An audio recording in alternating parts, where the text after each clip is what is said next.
नमस्कार दोस्तों, मेरा नाम है अंशुमन नायक और आप सभी का बहुत बहुत स्वागत है इंडियन डिफेंस न्यूज के डिफेंस टॉक सीरीज में, जहां पर हम रोज नए नए डिफेंस अपडेट्स के बारे में बात करते हैं। तो चलिए देर न करते हुए आज की वीडियो शुरू करते हैं।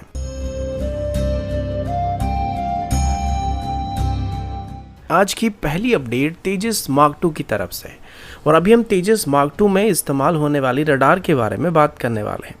आप सभी को पता होगा कि तेजस मार्क 2 में उत्तम एसा रडार का इस्तेमाल किया जाने वाला था और अभी डीआरडीओ की तरफ से बताया गया कि तेजस मार्क 2 में इस्तेमाल होने वाली उत्तम एसा रडार का प्रोडक्शन स्टार्ट किया जा रहा है। डीआरडीओ और एलआरडी की तरफ से ये बात कंफर्म किया गया कि उत्तम मार्क 2 एसा रडार का सभी ट्रायल कंप्लीट हो चुका है और अभी इसकी मास प्रोडक्शन स्टार्ट किया जाने वाला है, जिसे तेजस मार्क 2 की पहली प्रोटोटाइप की रोल आउट होने से पहले ही तैयार किया जाने वाला है। उत्तम मार्क 2 एसा रडार की खास बात यह है कि इसमें तेजस मार्क 1 में इस्तेमाल होने वाली उत्तम मार्क 1 एसा रडार के मुकाबले ज़्यादा टीआर मॉडल मौजूद होने वाले और इसमें gallium nitride based TR model भी मौजूद होने वाले, जो कि प्रीवियस वेरिएंट के gallium arsenide based TR model से बेहतर परफॉर्मेंस को प्रोवाइड करने वाले हैं।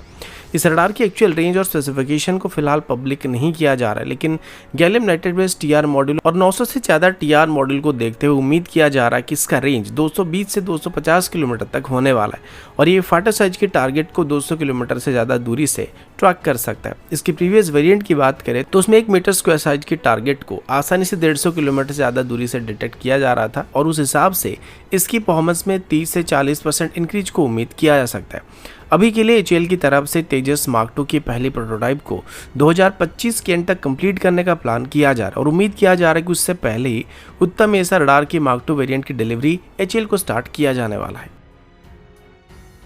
अगला अपडेट इंडियन एयरफोर्स की एवेक्स की तरफ से और अभी हमें एक क्रूशियल डिसीजन लेना है कि हमें फॉरेन सिस्टम खरीदना है या फिर हमारे इंडिजिनस डेवलपमेंट को सपोर्ट करना है। सोर्सेज के मुताबिक बोइंग की तरफ से अभी E7 एवेक्टल एवेक्स को भारत को ऑफर किया जा रहा है, जो कि एक बैटल प्रूवन सिस्टम है, लेकिन इंडियन एयरफोर्स ने अभी भी अपना फोकस अपने नेत्र मार्क 1 और नेत्र मार्क 2 प्रोग्राम के ऊपर बनाए रखा है, जो अगले 4 से 5 साल में तैयार होने की उम्मीद किया जा रहा है। अभी के सिचुएशन में इंडियन एयरफोर्स के पास बस 5 एवेक्स मौजूद है, जिसमें से 3 हमारे फाल्कन एवेक्स है और 2 हमारे नेत्र एवेक्स हैं, लेकिन इंडियन एयरफोर्स की साइज के हिसाब से हमें मिनिमम 12 से 15 एवेक्स की जरूरत पड़ने वाली है और इस सेगमेंट में अभी पाकिस्तान हमारे मुकाबले काफ़ी आगे है, क्योंकि उनके पास अभी कुल मिलाकर 8 से 9 एवेक्स मौजूद हैं, जिनमें से 2 का भी रिसेंटली भारत की तरफ से डिस्ट्रॉय कर दिया गया। फिलहाल के लिए इंडियन एयरफोर्स का प्लान था कि 6 नेत्र मार्क 1 और 6 नेत्र मार्क 2 एवेक्स को आने वाले 5 से 10 सालों में इंडियन एयरफोर्स में इंडक्ट किया जाएगा, जो कि कुल मिलाकर हमारी टोटल एवेक्स की स्ट्रेंथ को 17 से 18 तक इंक्रीज करने वाले, जिसमें से नेत्र मार्क 1 का रेंज करीब 250 से 300 किलोमीटर तक होने वाली है और नेत्र मार्क 2 का रेंज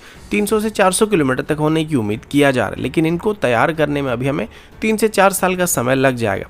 इसी मौके का फायदा उठाकर बोइंग की तरफ से अपनी E7 एवेक्टल एवेक्स को भारत को ऑफर किया जा रहा है, जो कि बोइंग की 737NG एयरफ्रेम के ऊपर बेस्ड है और पहले से इसको ऑस्ट्रेलिया, यूके और टर्की जैसे देश ऑपरेट कर रहे हैं। इसमें हमें फाल्कन एवेक्स की तरह 360 डिग्री का कवरेज मिलने वाला है, जो कि नेत्र मार्क 1 की 240 डिग्री का कवरेज और नेत्र मार्क 2 की 300 डिग्री कवरेज से काफी बेहतर कवरेज प्रोवाइड करने वाला है और ये 400 किलोमीटर से भी ज्यादा दूरी तक रेंज को प्रोवाइड करने वाला है, लेकिन इसका डिलीवरी टाइमलाइन भी लगभग 3 से 4 साल का है, जिस वजह से ये नेत्र मार्क 1 के टाइमलाइन को बराबर मैच कर रहा है और इसी वजह से इंडियन एयरफोर्स की तरफ से बोइंग के ऑप्शन को कंसीडर नहीं किया जा रहा है। डीआरडीओ की तरफ से बताया जा रहा है कि नेत्र मार्क 1 प्लेटफॉर्म का डेवलपमेंट पहले से ही स्टार्ट किया चुका है और 2029 तक इनको इंडियन एयरफोर्स को डिलीवर करना स्टार्ट किया जाने वाला है और 2030 के आसपास सभी नेत्र मार्क 1 प्लेटफॉर्म को इंडियन एयरफोर्स को डिलीवर करने का उम्मीद रखा गया और अगर ऐसा हुआ तो 2030 के आसपास हमारे पास कुल मिलाकर 11 से 12 एवेक्स होने की उम्मीद किया जा रहा है।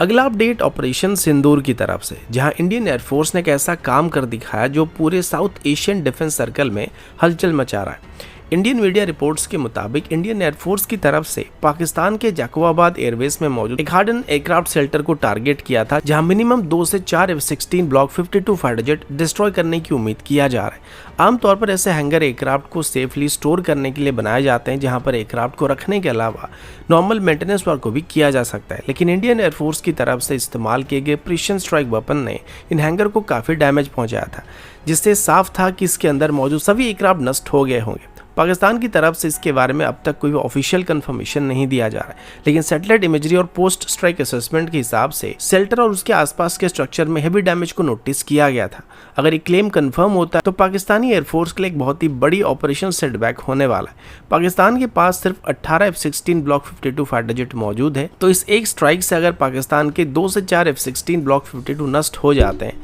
तो इससे पाकिस्तानी F-16 की फ्लीट में 11 से 22% तक का लॉस होने वाला है। और साथ ही अभी तक पाकिस्तान के जो 8 फाइटर जेट को मार गिराने का क्लेम किया जा रहा था, तो उसमें अभी 2 से 4 एयरक्राफ्ट और 8 होने की उम्मीद आप कर सकते हैं। यानी कि इस फाइट में पाकिस्तान की 12 फाइटर जेट डिस्ट्रॉय किए गए हैं, जिसमें से 6 से 8 शायद पाकिस्तान की F-16 फाइटर जेट होने वाले। पाकिस्तानी मिलिट्री एस्टेब्लिशमेंट की तरफ से अभी तक इस इंसिडेंट पे साइलेंस को मेंटेन किया जा रहा है, ना तो वो स्ट्राइक को एक्सेप्ट कर रहे हैं या फिर इसको डिने कर रहे हैं, जिससे साफ है कि इस स्ट्राइक में पाकिस्तान को जरूर बहुत बड़ा नुकसान हुआ है, जिसको वो छुपाने की कोशिश कर रहे हैं।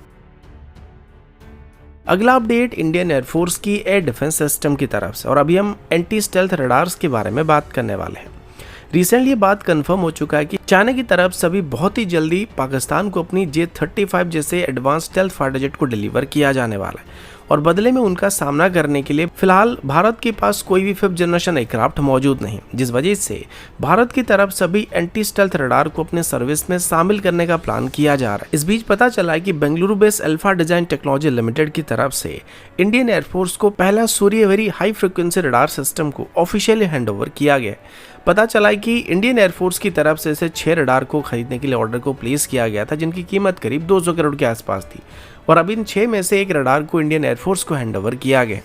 इस रडार को खास करके स्टेल्थ एयरक्राफ्ट जैसे कि लो ऑब्जर्वेबल टारगेट को डिटेक्ट करने के लिए डिजाइन किया गया। ये VHF बैंड में काम करता है, यानी कि इस रडार के जो सिग्नल्स होते हैं उनका वेवलेंथ रिलेटिवली काफी लंबा होता है, जिस वजह से ये स्टेल्थ टारगेट को भी डिटेक्ट कर सकते हैं। इस रडार का रेंज करीब 360 किलोमीटर के आसपास होने वाला है, जिसमें ये फाइटर साइज टारगेट को डिटेक्ट कर सकता है, और ये 200 किलोमीटर के डिस्टेंस से स्टेल्थ टारगेट को भी डिटेक्ट कर सकता है। इस रडार में खास करके एक स्टीयरिंग मोड भी दिया गया है, जो कि लॉन्ग रेंज ट्रैकिंग को और भी ज्यादा इफेक्टिव बना देता है। इसे एक 6x6 व्हीकल के ऊपर माउंट किया गया, जिस वजह से ये हाईली मोबाइल प्लेटफॉर्म है और इसको इजीली कहीं पर भी ट्रांसपोर्ट किया जा सकता है। और अगर इसकी स्टेल्थ को डिटेक्ट करने की कैपेबिलिटी को हमारी अश्विनी रडार के साथ कंबाइन किया जाता है, तो ये स्टेल्थ टारगेट के लिए एक कंप्लीट एयर डिफेंस पिक्चर को जनरेट कर सकता है। और अगर इसे भारत के इंटीग्रेटेड एयर डिफेंस सिस्टम के साथ शामिल किया जाता है, तो हमारे सभी एग्जिस्टिंग सर्फेस और मिसाइल सिस्टम भी स्टेल्थ टारगेट के खिलाफ इफेक्टिव होने की उम्मीद किया जा रहा है।